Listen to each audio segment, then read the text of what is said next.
श्री साईं सुमिरन ट्रस्ट सहर्ष आमंत्रित करता है श्री साईं ज्ञानेश्वरी। ओम साई राम साईं भक्तों, मैं साईं दास राकेश जुनेजा आप सब लोग के सामने रूबरू हो रहा हूँ एक बार फिर से साईं की बातों को लेकर। हालांकि आज हम सब लोग इस दौर से गुजर रहे हैं कि चारों तरफ कोरोना की महामारी की चारों तरफ भयंकर आग सी लगी हुई है और इस आग के अंदर में न जाने कितने लोग झुलस गए हैं। लेकिन साईं भक्तों, अगर आप ध्यान से देखें तो हम में से काफ़ी लोग ठीक भी हो रहे हैं, बहुत जल्दी भी ठीक हो रहे हैं। कुछ लोगों पर ये आपदा ज़्यादा आ रही है। तो साईं भक्तों, फिर भी हमें निराश होने की ज़रूरत नहीं है। अगर हम डर गए, अगर हम भय में आ गए, तो आप जानते हैं कि हमारी इम्यूनिटी लो हो जाएगी, एंग्जाइटी और डिप्रेशन हो जाएगा। अतः हम लोग को अपनी इम्यूनिटी बढ़ानी है और ये इम्यूनिटी बढ़ाने का सबसे अच्छा तरीका है कि हम चिंता ना करके चिंतन करें, साईं का चिंतन करें। मैं आपको एक बाबा की बड़ी ही अद्भुत कथा सुनाता हूँ। ये कोरोना काल की वजह से जो दुख व्याप्त हो रहे हैं, ये हमारे जीवन क्यों दुख आते हैं, ऐसा मैंने आपको पहले भी श्री साईं ज्ञानेश्वरी के माध्यम से बताया था। अब आपको बता रहा हूँ कि बाबा के समय में भी, जब बाबा यहाँ पर थे, उस समय भी महामारी आई थी, हैजे की महामारी आई थी। किस प्रकार बाबा ने वहाँ पर ज्ञान दिया था, ये श्री साईं ज्ञानेश्वरी पूरी कथा है। ये कथा है श्री साईं कुलकर्णी और साईं बाबा की। एक दिन श्री साईं ने अप्पा कुलकर्णी को सहज भाव से कहा, आज हमारे गांव में चोर घुस गए हैं, इसे सत्य और निश्चित समझो। इन चोरों का अंदाज बिल्कुल ही निराला है। ये घर से वस्तुएं एवं सामग्री उठाकर नहीं ले जाते। इनकी दृष्टि व्यक्ति की सबसे अनमोल संपत्ति पर केंद्रित रहती है, जिसे वे हर के ले जाते हैं। ये अनोखा चोर किसी को दिखाई नहीं देता, इसे कोई पकड़ नहीं सकता। ये बड़ा ही धूर्त है। ये चोर सबसे पहले तुम्हारे घर में घुसेगा और तुझ पर सवार होगा। अतः तुम इसके आक्रमण करने से पहले ठीक प्रकार से सारा बंदोबस्त कर लो। उसी रात अप्पा कुलकर्णी को हैजा हो जाता है। उनका शरीर अचानक ठंडा पड़ने लगता है, धड़कन भी मंद पड़ गई, उनकी स्थिति काफी नाजुक हो गई। श्रीमती कुलकर्णी श्री साईं के पास दौड़ी दौड़ी आई। उनकी आंखों से झरझर आंसू बह रहे थे। उसने श्री साईं के चरण पकड़कर रोते हुए कहा, बाबा, मेरे पति की हालत खराब है, वे हैजा से मर रहे हैं। आप जल्दी से उदी का आशीर्वाद दे ताकि उनके प्राण बच सकें। हे महाराज, मेरे सौभाग्य की नाव समुद्र में ना डूबे, ऐसा आशीर्वाद दें। श्री साईं ने श्रीमती कुलकर्णी से कहा, तुम दुख ना करो। संसार में जिसने जन्म लिया है उसकी मृत्यु अवश्य होगी। एक ना एक दिन मृत्यु जरूर आएगी। मृत्यु और जन्म तो ईश्वर की व्यवस्था के अंतर्गत है। सभी को एक दिन यहाँ से जाना है। एक जन्म के अंत के बाद अन्य जन्म की शुरुआत होती है। अतः तू उदास क्यों होती है? तुम ज्ञान की आंखें खोल कर देखो। यहाँ ना तो किसी का जन्म होता है और ना ही यहाँ किसी की मृत्यु होती है। तुम भी इस नियम से मुक्त नहीं हो। यही नियम तुम्हारे साथ भी है, यही वास्तविकता है। जैसे परिधान यानी कि वस्त्र पुराना हो जाता है तो लोग उसे उतार फेंकते हैं, या फिर परिधान पसंद नहीं आता तो उसको त्याग कर देते हैं, वैसे ही इस शरीर रूपी परिधान के जीर्ण शीर्ण होने के या नापसंद आने पर प्राण यानी कि आत्मा उसे छोड़ देती है। ये प्राण तो ईश्वर का अंश है, अक्षय, अभंग और निर्विकल्प यानी कि हर समय एक समान रहने वाला। तुम मुझसे उदी ना मांगो, फटे वस्त्र पर पेबंद लगाने का प्रयास ना करो, उदी की आड़ से उसे मत रोको, उसे अपने गंतव्य स्थान पर जाने दो। मेरी आंखों के सामने वह वस्त्र अभी अभी बदलने वाला है, नए वस्त्र उसके सामने हैं, वह उसे धारण करने की तैयारी कर रहा है। तू उसकी राह में बीच में न आ, उसके लिए बाधा ना बन। अप्पा को सदगति मिलने वाली है, आगे चलकर वो मोक्ष को प्राप्त होगा। तुम्हारी इन आंखों के सामने जो सत्य निश्चित रूप से घटित होता है उसे घटित होने दो। व्यर्थ की चिंता ना करो, अनावश्यक आंसू ना बहाओ।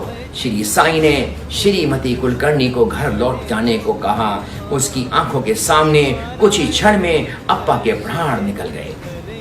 हे साईं भक्तों, जैसा कि आपने देखा बाबा ने कुलकर्णी की पत्नी को ज्ञान दिया, वह ज्ञान जो भगवान श्री कृष्ण ने भी भगवत गीता में अर्जुन को दिया था। तो साईं भक्तों, हमें चिंता नहीं करनी, चिंतन करना है, क्योंकि जो हमारे भाग्य में लिखा है, जो हमारे कर्मों के अनुसार हमें गति प्राप्त है, उसके अनुसार हमारा जब तक ये जीवन है, जब तक यहाँ पर हैं हम। और आप सब लोग देख रहे हैं कि कोरोना काल से सब त्रस्त और व्यस्त हैं, और ज्यादातर लोग एंजाइटी, डिप्रेशन, इस कारण ज्यादा बीमार हो रहे हैं। देखिए, ये कोरोना काल जैसा है वैसे है जा था। बाबा ने उस समय भी बहुत लोगों की मदद करी थी, कई लोगों को निरोग भी किया था। बाबा आज भी सबको निरोग भी करते हैं। कितने भक्तों के फोन आते हैं मुझे, कितने भक्त बताते हैं कि कोरोना काल के अंदर में बाबा ने किस प्रकार से उनकी मदद करी। ये साईं भक्तों, घबराने की बात नहीं है। मुझे भी कोरोना हुआ, मेरे फादर को भी, जो 86 ईयर्स के हैं, उनको भी कोरोना हुआ। वो हार्ट के पेशेंट थे, उनकी धड़कन भी बहुत कम चलती थी, पेस मेकर लगा हुआ है। लेकिन बाबा की कृपा से हम सब लोग बच गए। कितने सारे भक्त लोग बच भी गए, क्योंकि हम लोगों ने उस कोरोना दौरान, उस आइसोलेशन 14 दिन के अंदर में सुबह से लेके शाम तक बाबा की चारों आरतियां करी, श्री साईं सचित्र का पाठ किया, श्री साईं ज्ञानेश्वरी का लगातार पाठ किया। श्री साईं ज्ञानेश्वरी में 9वें अध्याय में फलश्रुति में इसके पारायण का जो हमें फल मिलता है, उस फल के अंदर में ऐसा लिखा गया है, आश्वासन दिया गया है दास गनु महाराज जी द्वारा, कि जो इस ग्रंथ का लगातार पारायण करता है, और पारायण की विधि है, पारायण करता है तो आपातकाल में, यानी कि इमरजेंसी में, जब महामारी आती है या प्रकोप आते हैं, प्राकृतिक प्रकोप आते हैं, तो हमारी अकाल मृत्यु नहीं होती। किसी भी भक्त की अकाल मृत्यु नहीं होती साईं भक्तों। बस आपको श्रद्धा और सबूरी से साईं ज्ञानेश्वरी का पाठ करना है। ये एक दवाई है, इसको दवाई के तौर पे आप समझ सकते हैं। और श्री साईं ज्ञानेश्वरी के पठन से कोरोना काल के अंदर में अननेचुरल डेथ जो होती है वो नहीं होगी, ये आश्वासन है। इसीलिए मैं बार बार आके आपको श्री साईं ज्ञानेश्वरी पढ़ने के लिए बार बार कहता हूं आपको। और श्री साईं ज्ञानेश्वरी की आज ऐप भी मौजूद है, गूगल प्ले स्टोर में भी है, और आज एप्पल में भी, एप्पल स्टोर में भी ये उपलब्ध हो चुकी है। ये फ्री ऐप है, इसके अंदर सब प्रकार की किताबें हैं। बाबा की ज्ञानेश्वरी की हर लैंग्वेज में है, तमिल में है, तेलुगु में है, कन्नड़ में है, हिंदी में है, इंग्लिश में है, डच लैंग्वेज में है। आप किसी में भी पारायण कर सकते हैं। और उसके साथ साथ इसकी ऑडियो बुक्स भी हैं हर लैंग्वेज के अंदर में। और उसके बाद में भी अगर आप किताब चाहते हैं तो आप ये किताब श्री साईं ज्ञानेश्वरी आपके घर ये किताब भिजवा दी जाएगी, निःशुल्क भिजवा दी जाएगी। ये कोरोना काल के अंदर में बाबा ने प्रेरणा दी है कि ज्ञानेश्वरी सब लोग पढ़ें। ए साईं भक्तों, इस ज्ञानेश्वरी के अंदर में जो दास गनु जी ने आश्वासन दिया है कि हमारी मृत्यु नहीं होती, तो मृत्यु क्यों नहीं होती उसका राज भी मैं आपके सामने बता देना चाहता हूं। जब हम ज्ञानेश्वरी पढ़ते हैं तो हमारे अज्ञान का विनाश होता है, मोह का विनाश होता है। इस दुनिया में संसारिक मेटेरियलिस्टिक चीजों के प्रति जो हमारे मोह के कारण हमारे कर्म बंधन होते हैं वो छिन्न हो जाते हैं, और हमें इस संसार से मुक्ति प्राप्त हो जाती है। वो ज्ञान उपलब्ध हो जाता है जिससे हम मुक्ति की तरफ अग्रसित होते हैं, आत्म साक्षात्कार की तरफ अग्रसित होते हैं। और जैसा कि बाबा ने कुलकर्णी की पत्नी को बताया कि ज्ञान की आंखों से, यानी कि जब ज्ञान प्राप्त कर लेते हो तो मृत्यु नहीं होती, हम अमर हैं, हमेशा अमर रहेंगे। अगर हम बाबा का चिंतन करेंगे तो आखिरी समय के अंदर में भी, कोरोना जब भी आएगा या काल जब भी आएगा, भाई रहना तो किसी ने नहीं है, सबने एक दिन जाना है। तो अगर बाबा के ध्यान के अंदर, बाबा के चिंतन में, बाबा की सेवा के अंदर में हमने जीवन को बिता दिया, उनके ध्यान में, तो जैसा कि गीता में भी लिखा है कि जो अंत समय के अंदर में जिसके ध्यान में शरीर को छोड़ता है वह उसी को पाता है। तो आइए साईं भक्ते, डर किस बात का, बाबा हमारे साथ है, बाबा कहीं गए नहीं, वह तो अदृश्य रूप से हम सब लोगों की सहायता कर रहे हैं। तो कृपया करके ज्ञानेश्वरी का पाठ करिए। और मैं दास गनु अपने गुरु की तरफ से आपको आश्वासन देता हूं कि साईं बाबा की इतनी कृपा होगी, ये मृत्यु भी टल जाएगी, आपातकाल में आप सब लोग सुरक्षित बचेंगे। इस ग्रंथ का पाठ जरूर करें। जय साई राम। बोलिए सदगुरु श्री साईनाथ महाराज की जय हो। ओम साई राम। मैं चित्रकार नवनीत अग्निहोत्री। जैसे कि राकेश जुनेजा जी ने अभी आपको बताया कि साईं ज्ञानेश्वरी का पाठ करने से, साईं सचरित्र का पाठ करने से अकाल मृत्यु नहीं होती। साईं भक्तों, डरने की बिल्कुल जरूरत नहीं है। जिस तरीके से ये प्रॉब्लम आई है कोरोना की, ऐसे ही ये चली भी जाएगी। हर 100 साल में ऐसी विपदा आती है धरती के ऊपर, हमको सबको मिलके इससे लड़ना। सबसे जरूरी बात, हमें हौसला नहीं छोड़ना, हमें डरना नहीं है। साइंस से बड़ा, साइंस से ताकतवर कोई वायरस नहीं हो सकता।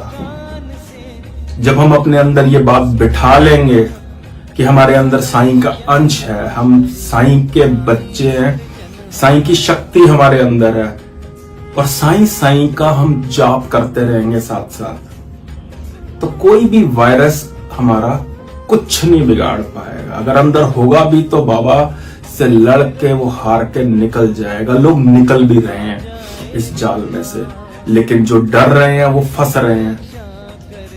तो मेरी आपसे हाथ जोड़ के गुजारिश, अपने विश्वास को ना टूटने दें।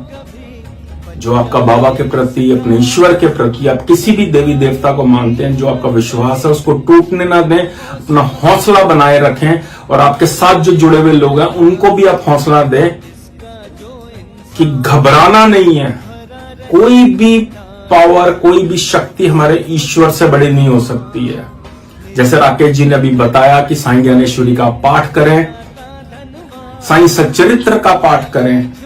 ये विपदा के टाइम सब मिलके चले, और हिंदुस्तान जहां पे 150 करोड़ की आबादी है, अगर हम सब लोग समझदारी से नहीं चलेंगे तो सिचुएशन आने वाले टाइम में और भी खराब हो सकती है। साईं भक्तों, तो मेरी आप सबसे गुजारिश कि हिम्मत ना छोड़ें।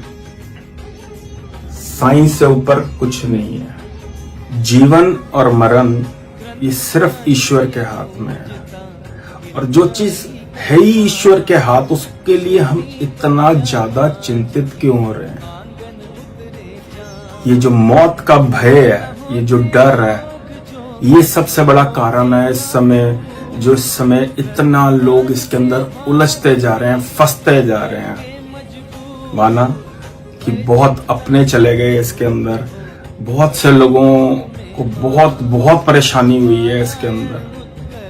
और मैं तो ये कहूंगा कि लगभग हर घर के अंदर आज कहीं ना कहीं कोई ना कोई ग्रसित है इस चीज से, लेकिन फिर भी हमने हिम्मत नहीं छोड़नी है। बाबा हर पल हमारे साथ है, और साथ ही साथ जो हमारा हर महीने का ऑनलाइन प्रोग्राम होता है, जो साईं ज्ञानेश्वरी भाग 3 अभी होना था अप्रैल के अंदर, रामनवमी के अवसर पर, जो लॉकडाउन की वजह से कैंसिल हो गया, उसके लिए आपके बहुत से मैसेजेस आ रहे हैं कि वो कब हम करेंगे। तो साईं भक्तों, उसके लिए आपको बहुत जल्द बताया जाएगा। जैसे लॉकडाउन ओपन होगा, वो लाइव पेंटिंग इवेंट जो पेंडिंग छूट गया, जो हमने पोस्टपोन किया था, वो जल्दी उसकी डेट भी आपको बताई जाएगी। राकेश जी और मैम खुद हम अनाउंस करेंगे कि वो कब होने जा रहा है। तो इस समय सबसे जरूरी है कि आप सब सेहतमंद रहें, अपने घर पे रहें, सुरक्षित रहें। इसी कामना के साथ मैं चित्रकार नवनीत अग्निहोत्री आप लोगों से इजाजत लेता हूं। ओम साई राम।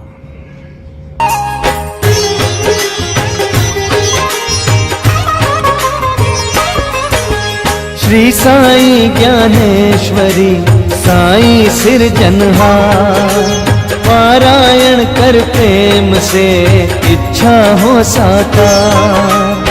पढ़े प्रेम से ग्रंथ को प्रतिदिन प्रातः काल। एक साल में दूर हो त्रिविध ताप का जाल। निस दिन श्रद्धा भाव से करो काव्य का गान। दिव्य कवच मिल जाएगा रक्षा का वरदान।